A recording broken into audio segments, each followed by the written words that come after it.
Jamen, så er vi ude ved den nye lejlighed. Og skal vi se, om jeg kan finde ud af at gå op ad trapperne uden at falde den her gang. Okay, så er vi indendørs. Her er trapperne, der fører op til første salen, som det hedder på dansk. Og hernede er stuen med en sød lille sort hund. Hej Daisy. Hej. Good girl.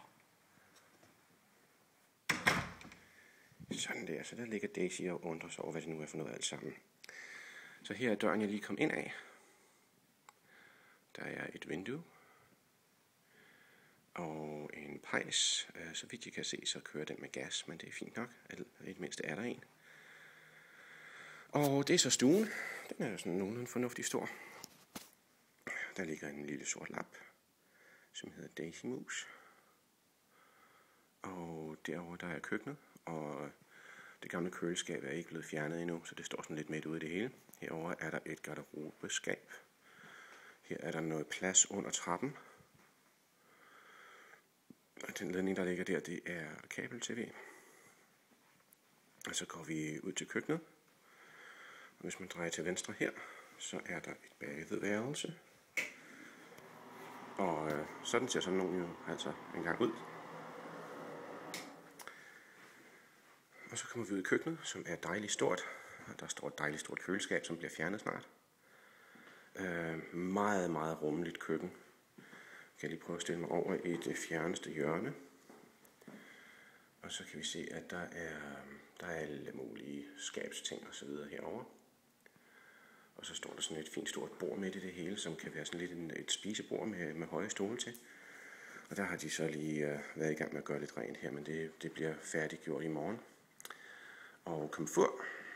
Og så er der sådan sådan en slags bar, skranke ting-agtig eller andet ind til stuen. Og vaske. Og vaskemaskine. Og Daisy, der går rundt og undrer sig over, hvor vi er, hvorfor vi er her, og hvad skal vi her. Ikke også, Daisy? Ja. Ja, så lover vi lidt med hende. Og så går vi ud.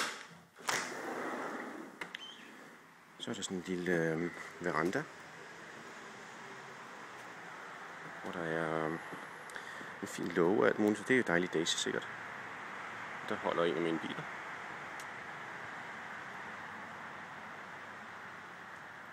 Så kan vi lige prøve at kigge lidt rundt, så er der sådan lidt græsplæne udenfor her. Og derovre, det er min nabo. Og fint træ. Tænk mig, at jeg skal gemme en fin radioantenne deroppe. Og lad os se en gang. Sådan ser det ud. Der er airconditionen.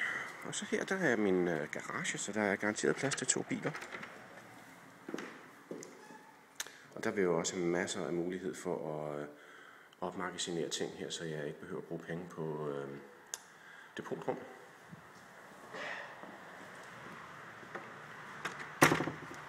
Så kan vi lige prøve at gå op ovenpå og se, hvordan det ser ud der.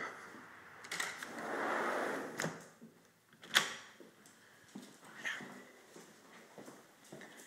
Så vi går lige tilbage gennem stuen. Og så går vi op ad trappen.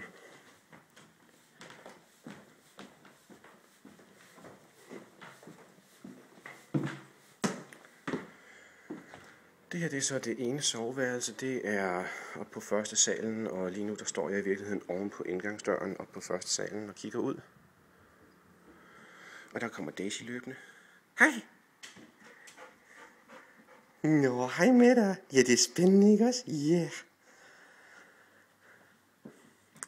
Og det tror jeg nok, det her det bliver til mit soveværelse, selvom det er det mindste af dem, fordi jeg har dejligt stille. Og der er også pejs. Nu har Daisy fået øje på et eller andet. Kan du godt lide at stå og kigge? Der er en anden hund. Jamen, det kan jeg da godt se. Det er spændende. Og garderobe. Mellemgang. Herinde der står så de gamle vaske- og tørremaskiner. Men dem de bliver fjernet, inden jeg flytter ind på lørdag. Og her så det store badeværelse. Og ja, brusebadet, det kunne altså godt nok bruge en kærlig hånd, må jeg nok indrømme. Men sådan er det. Man kan jo ikke få det hele. Det her det er så det andet soveværelse, som er temmelig stort. Og det har jeg så tænkt mig, at det skal være dels hjemmekontor og så også gæstesoveværelse. Så der kan jeg jo sagtens have et skrivebord over i den her side. Og der er Daisy, der står og kigger ud af vinduet. Ikke også, musen? Ja. Går og undersøger. Ja. Hvad er der derinde? Ja. Og det er jo altså endnu en garderobe, som Daisy er ved at undersøge. Ja. Ikke også, musen? Ja, hej med dig. Og sådan er det, så kan vi lige kigge tilbage ud af mellemgangen her. Og det er så badeværelser og trappen ned. Så det var så det. Ibrin i Kajo.